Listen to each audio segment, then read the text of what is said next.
como respuesta de lo que hemos considerado a partir de nuestro estudio de impacto ambiental, el último que fue la modificación al estudio de impacto ambiental de la expansión de la unidad de producción Cerro Verde del año 2015, fue la pérdida de hábitat y disminución de hábitat.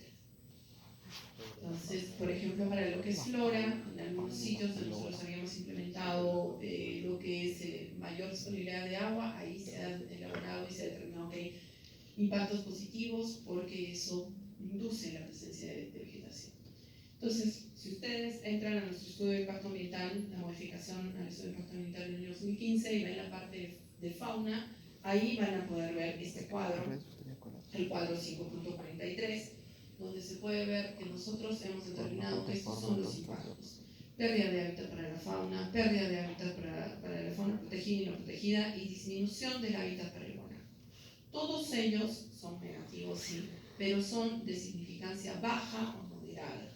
No llegan a ser de significancia alta o muy alta, que son los impactos significativos y que son aquellos que tienen una mayor magnitud, ¿no? Entonces, generalmente cuando se tienen infraestructuras principales o complementarias, cuando hay operación, y el receptor principal es el hábitat, en el caso de ellos, en la fauna protegida, si bien también es pérdida de hábitat, y la población del guanaco, cuando hablamos específicamente a la disminución del hábitat para el guanaco. Ahora vamos a pasar a ver las medidas que nosotros implementamos, que hemos diseñado e incluido en nuestros estudios de impacto ambiental o en nuestros instrumentos de gestión ambiental para mitigar esos impactos, para poder llegar a esta pérdida neta cero e incluso tener un impacto positivo o un efecto positivo en lo que es la biodiversidad. Entonces vamos a seguir con las preguntas en el mismo código donde ustedes han entrado. La siguiente pregunta que vamos a tener está relacionada con cuáles son las medidas que ustedes conocen, saben o se imaginan que Cerro Verde puede haber implementado para poder mitigar sus impactos a ya cargó la otra. ¿Conoces alguna de las medidas que implementa Cerro Verde para mitigar sus impactos? Menciónalas. Esa es la siguiente pregunta. Por favor, avísenme si ya la pueden visualizar o si estamos con el video. Ya se puede. ¿Sí? Sí. A ver si ustedes conocen alguna. Alguien me puso té. No les damos té.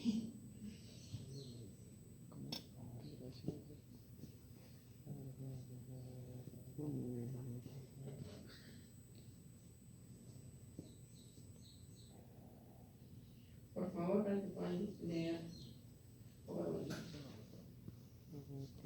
Introducir sus respuestas. Replantación.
Ok.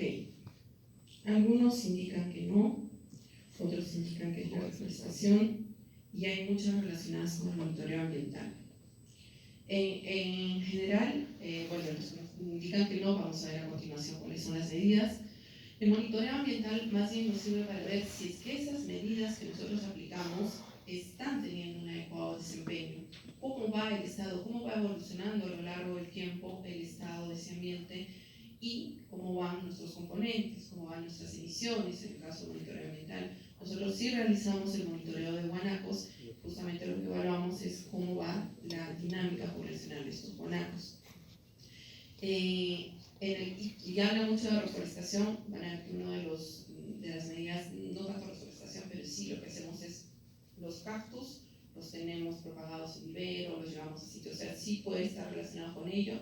Ese es una muy buena índice que tienen idea de lo que estamos ejecutando en Cerro Verde. Entonces ahora los vamos a ver.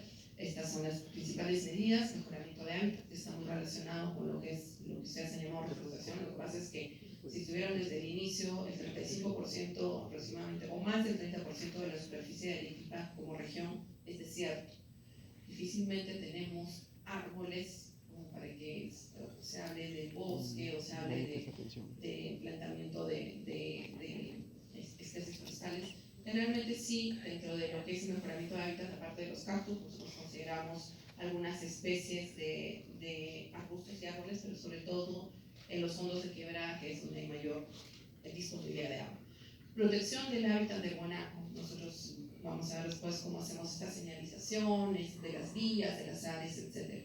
Concientización ambiental, que es una de las grandes fortalezas de Cerro Verde. Tenemos un programa muy fuerte de concientización ambiental para que las personas vean cómo ellos mismos pueden colaborar en la conservación de esta especie. Gestión de amenazas a la fauna, convenios con autoridades, y todo ello lo pueden ver también en nuestra modificación al estudio de impacto ambiental del año 2015. Vamos a ver, para detallar alguna de ellas. Este es lo que es mejoramiento de fauna. Acá ustedes pueden ver que cuando nosotros necesitamos implementar alguna infraestructura, que era lo que estaba escrito en el impacto, o necesitamos hacer algún movimiento de tierras y vemos presencia de cactus, nosotros rescatamos y reubicamos estos cactus hacia otros sitios donde no tenemos actividades, donde no hay operaciones. Entonces los llevamos con sus raíces y todo, son raíces superficiales las que tienen estas especies de cactus, las tenemos cicatrizando bajo sombra y luego de una semana los llevamos a los sitios donde no tenemos ninguna actividad. Además, algunos de estos cactus que probablemente o tienen algún tema fitopatológico o tienen algo relacionado con que son muy grandes y difícilmente se pueden reubicar, recolectamos semillas a partir de ellos, como ustedes pueden ver estos procesitos, les damos un tratamiento y tenemos plantas bebés que son mantenidas en nuestro vivero. También tomamos esquejes que son como parte de los brazos de los cactus, los tratamos con hormonas enraizadoras y también los tenemos en nuestro vivero para luego llevarlos a plantar a los sitios donde no tenemos actividades. Todo ello es considerando dentro de estas especies que nosotros reubicamos o que propagamos, no solamente aquellas especies de plantas que puedan tener algún estatus o alguna categoría protegida por el Estado, sino aquellas que son importantes para la dieta del guanaco.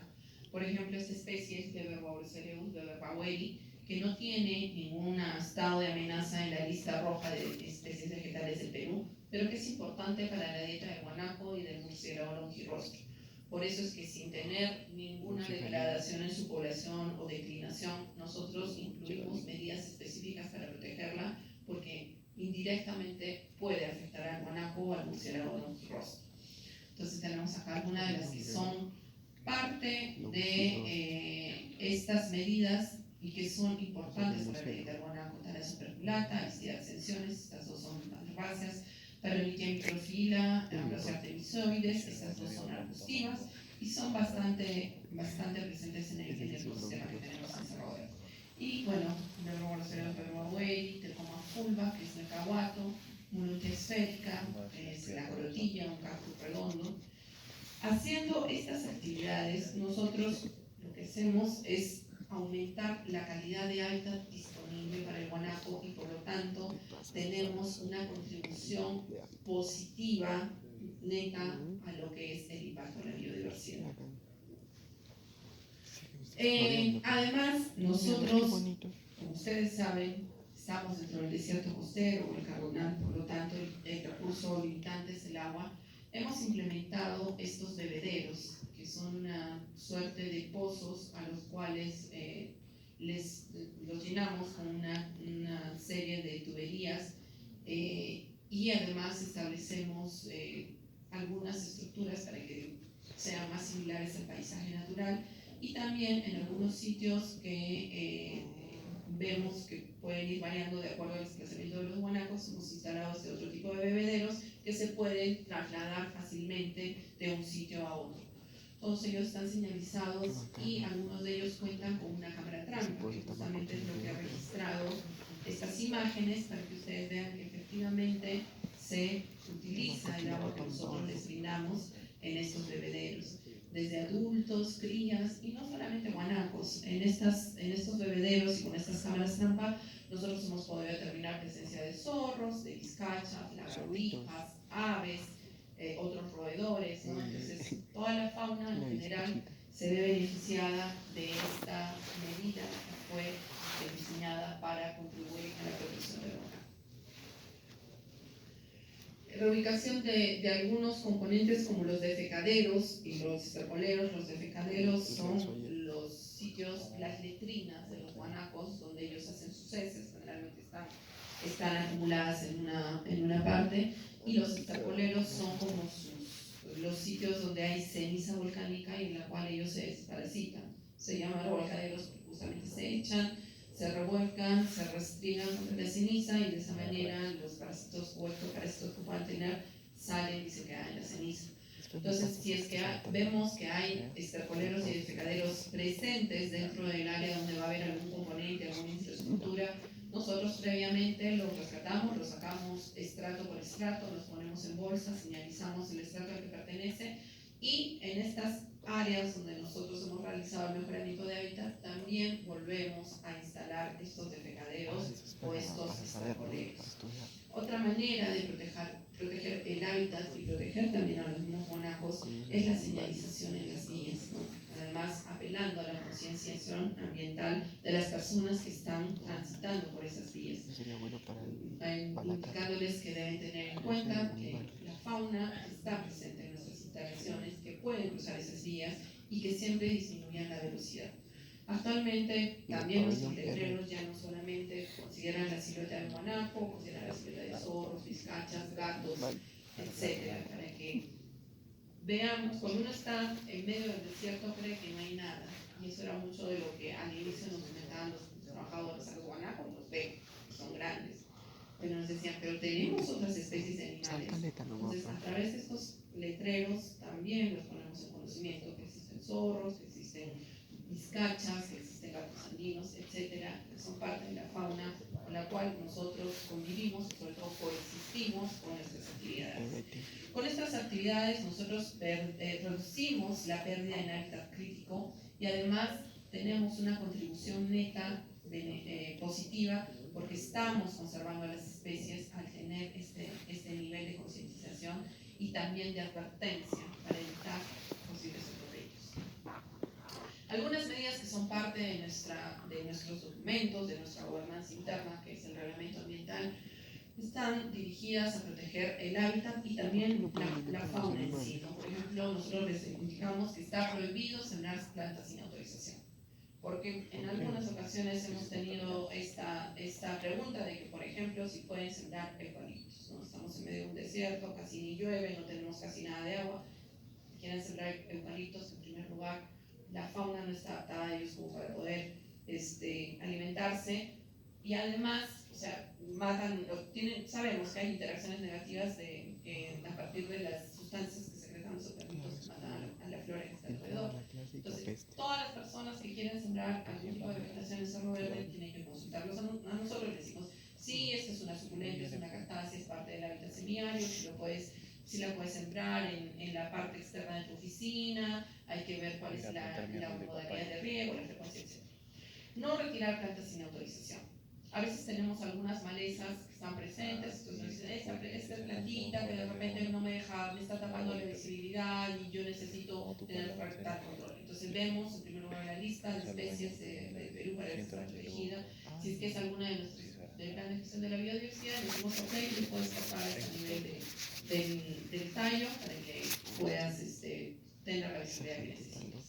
No acumular residuos orgánicos, puesto que esto atrae algunas especies introducidas como los roedores, puede generar malos olores, puede atraer moscas, puede ser vector de enfermedades, pero también puede atraer algunos animalitos que ustedes habrán visto que, como los zorritos, que generalmente pueden estar detrás de este tipo de alimentos.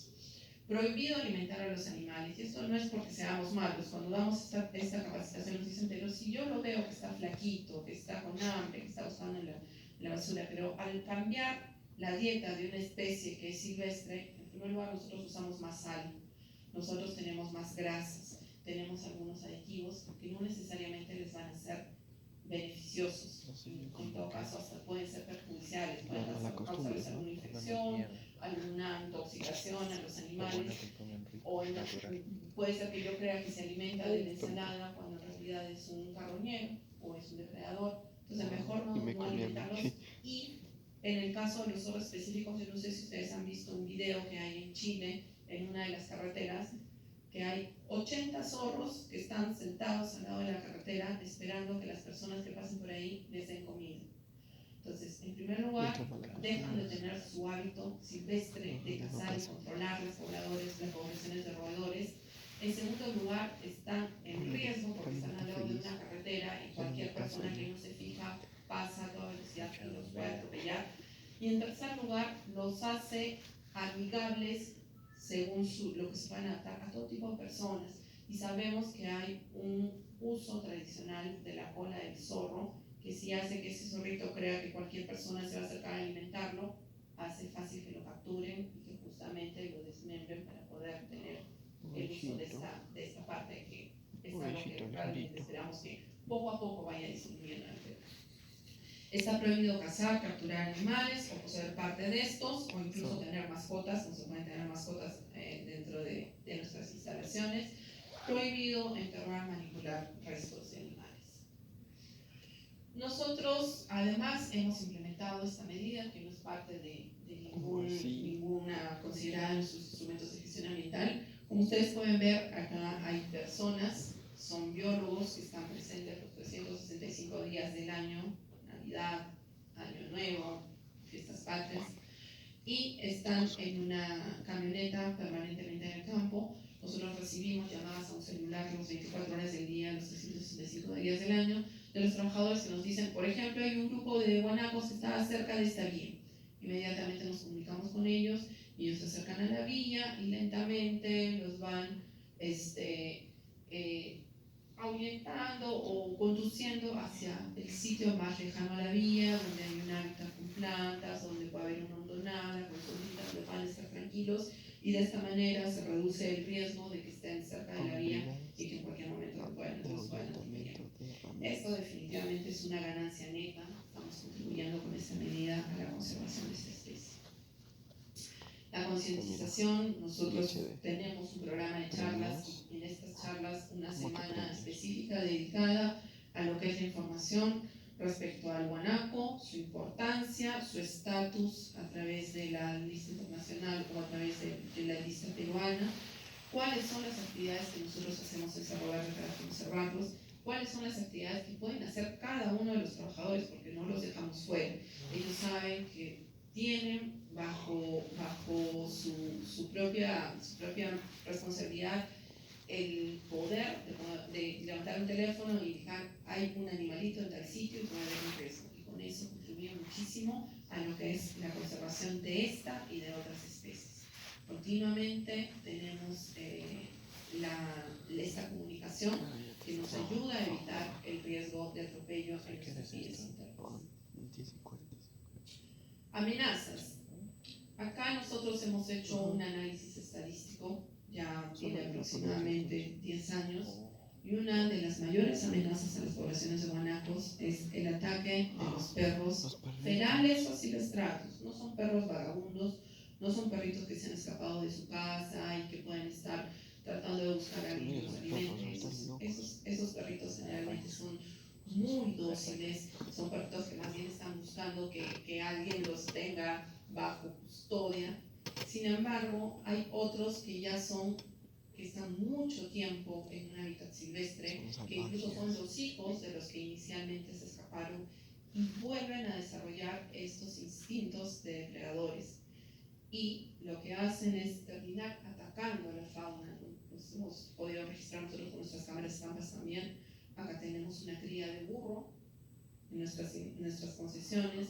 Y ahí están los mismos canes que las atacaron y la mataron alimentándose de ella.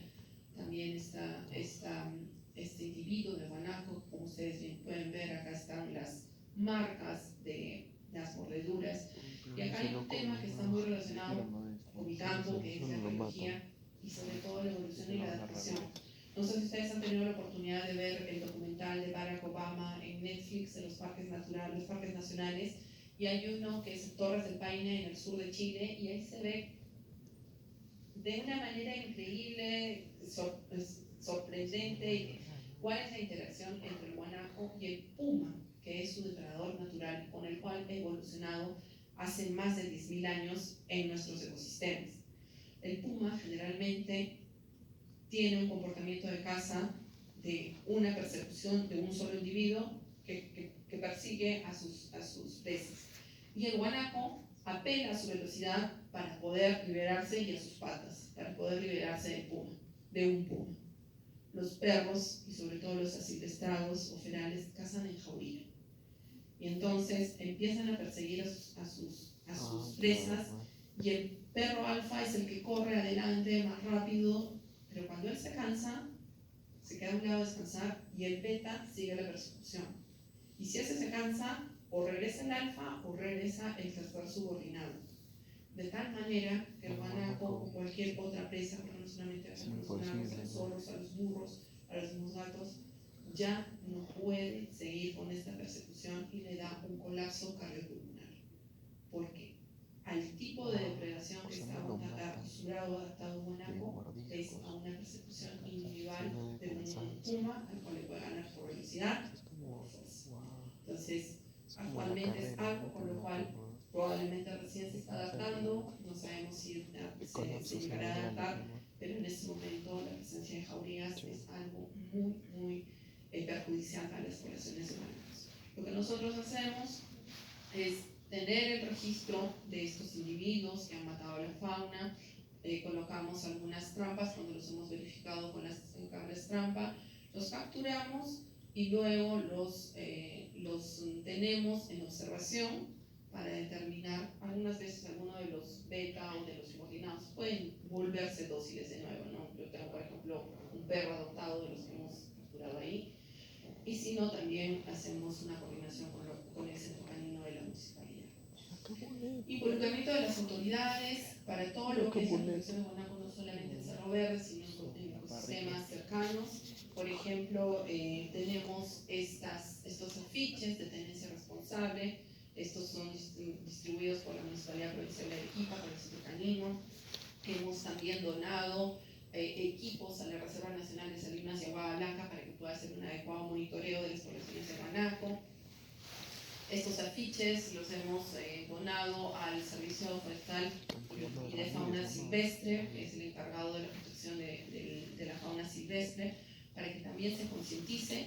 Y finalmente, no sé si ustedes habrán visto esta noticia de febrero del 2023, una pobladora que pasaba por la vía que va hacia la costa, con Cerro Verde, encontró esta cría de guanaco en la vía. Ya estaba casi por llegar al 48 y le pidió a sus hijos que regresaron y lo trajeron a nuestra garita, que es la puerta de entrada, ¿no?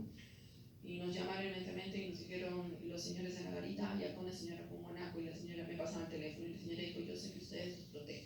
Y si esa cría se va a quedar ahí, cualquier momento, cualquier particular que pasa por esa vía, igual que yo, lo puede atropellar. Entonces coordinamos con CERFOR, nuestro propio veterinario le estuvo viendo, estaba en buen estado, felizmente el frío no le había afectado.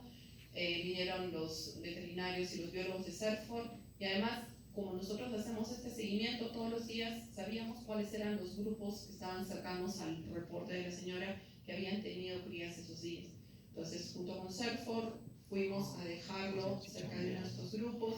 La cría se integró, estuvo lactando de una de las hembras, se estuvo en observación aproximadamente durante unas 2 horas y se fueron todos juntos hacia una parte más alejada de la carretera y como parte de este grupo familiar. Entonces, el año pasado, también en diciembre del año pasado, nosotros apoyamos a CERFOR en este censo regional de Monaco que no se daba desde el año 2013. Entonces, Cerro Verde ha brindado las camionetas que se han ido desde Acarí, un grupo se fue a Acarí, otro grupo de camionetas estuvo en Polobaya, otro grupo de camionetas estuvo en Madrigal. Nosotros mismos hicimos coincidir nuestro censo para que los números que contáramos ese trimestre aportaran a este censo regional. Y en el mes de agosto los resultados han sido difundidos. Está el director de la Administración Técnica Forestal y de Fauna Silvestre de Arequipa, que también estuvo participando de este censo. Entonces, no es solamente quedarnos con lo que sucede en los guanacos dentro de nuestras posesiones, sino ver cómo podemos aportar a su cuidado en otros sitios. Vamos ahora con la última pregunta, la número 4, que está relacionada con esta institución que es la Unión Internacional de la Conservación de la Naturaleza. Bien,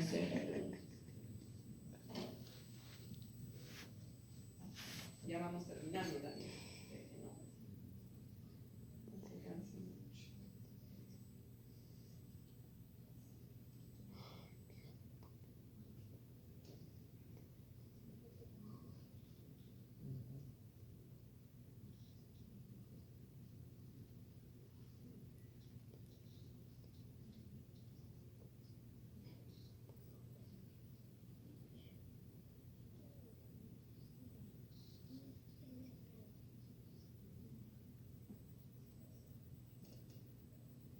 Ahí está, a ver si ya pueden visualizar, por favor.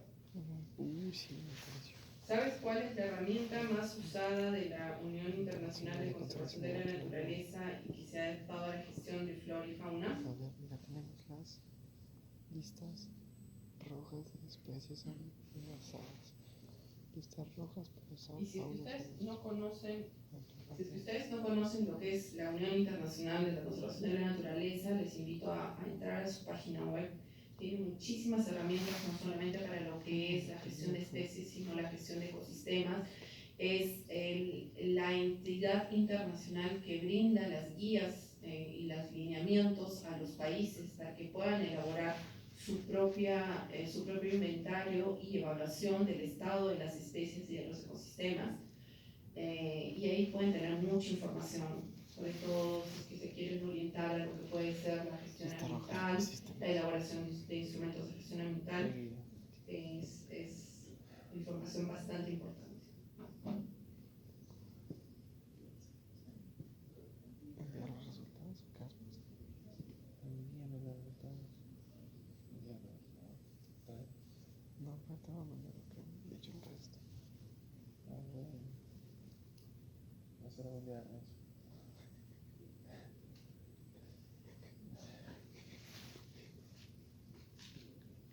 Ahí tienen alternativas para que ustedes puedan seleccionar lo que creen.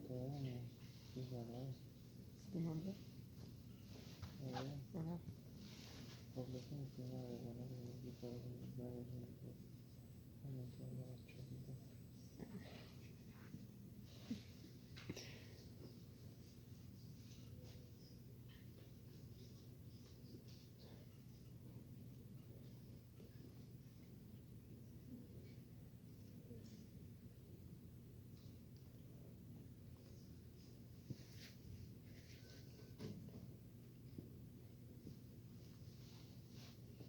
Ok, pasamos a ver cuál es la respuesta.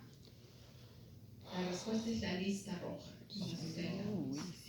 La lista roja de especies amenazadas. Es la más antigua, data desde el año 60 más o menos, y se actualiza 2 a 3 veces al año, puesto que hay una gran cantidad de expertos que están pendientes de cómo va el estado de las especies, si es que van aumentando las poblaciones, si es que han disminuido las amenazas, si es que siguen disminuyendo y entonces tienen que pasar a una categoría más alta. Ahí les explica mucho de cuáles son las categorías en las cuales están las especies, son 7 categorías, y ahí pueden entender qué es lo que significa que el guanaco esté en estado de peligro crítico en el Perú. Porque si ustedes ingresan a la lista internacional, sale que es una especie de preocupación menor por las grandes poblaciones que hay en el sur de Chile y de Argentina. Pero en el Perú, los últimos años ha ido declinando su población.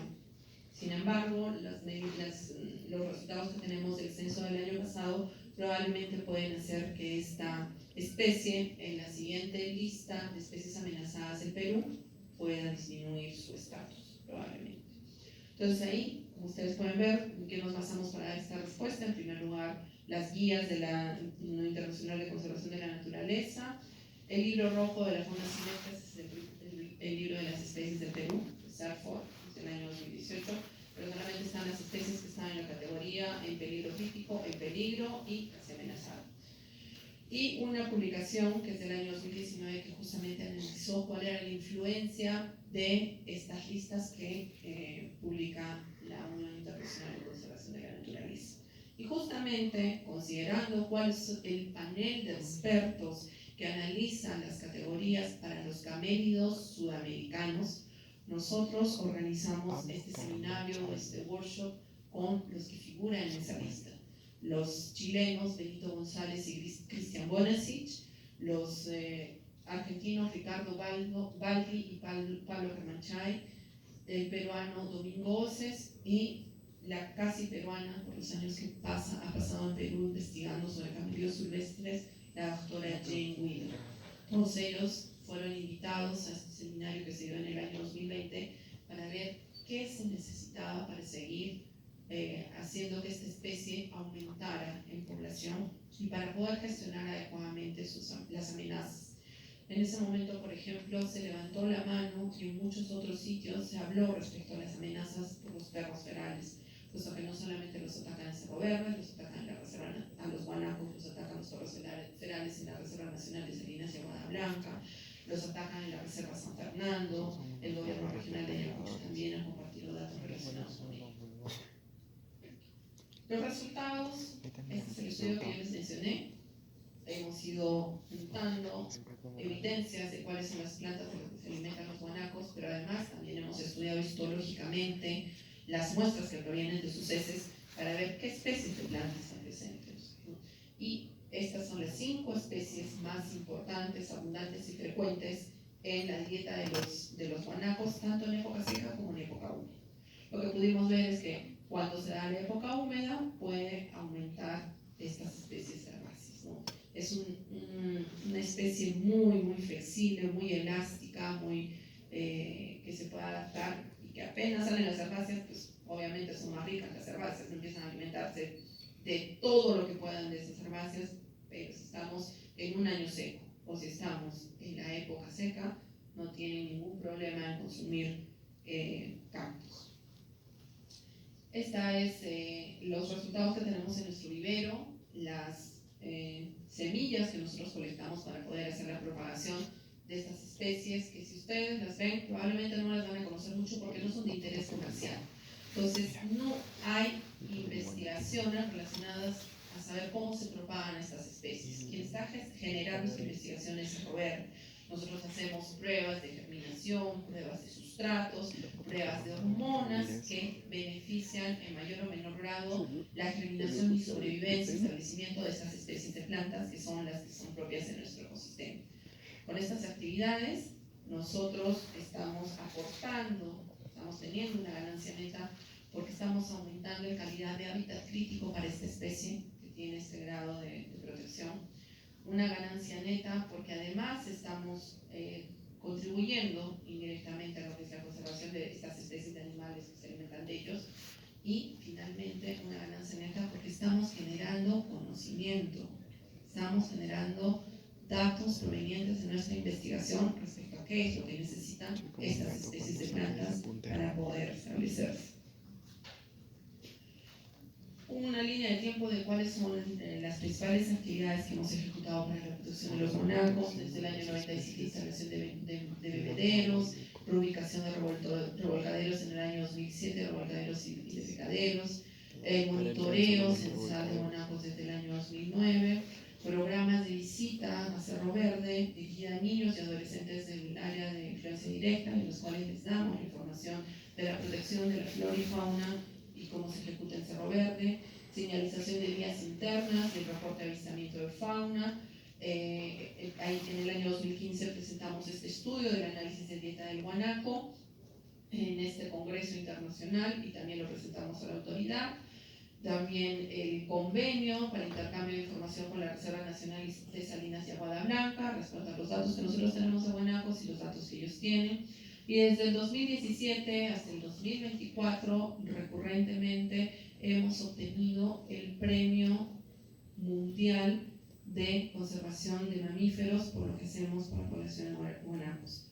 Nosotros hemos tenido también para lo que son los murciélagos desde el año 2014, los desiertos, hemos sido nominados, pero en esta institución Wildlife Habitat Council se reciben todos los años postulaciones de diferentes tipos de industrias en diferentes países y en diferentes ecosistemas, y entre las 800 que se han recibido en el año 2023 que desarrollaban las medidas de protección de alguna especie de mamíferos, el programa de conservación de guanacos en Cerro Verde ha obtenido el primer puesto y ha recibido este premio. Acá pueden ver los premios que obtenemos, el del año 2017, del año 2017, 2021, 2024, la certificación que obtuvimos en el año 2023 con la categoría más alta, que es la dorada, y que nos la da por 3 años, por eso es que esto está cada 3 o 4 años, se vuelve a postular y se vuelve a postular. Y uno de los white papers que ha desarrollado Wildlife Habitat Council, en el cual destaca las medidas que realiza Cerro Verde para proteger a esta especie. Es todo de mi parte, les agradezco la atención, la participación interactiva, y si ustedes quieren saber más de lo que hace Cerro Verde por proteger a la flora y la fauna, les invito a escanear ese código, es uno de nuestros videos en el cual demostramos cómo protegemos nuestro hogar, cómo protegemos a guanaco,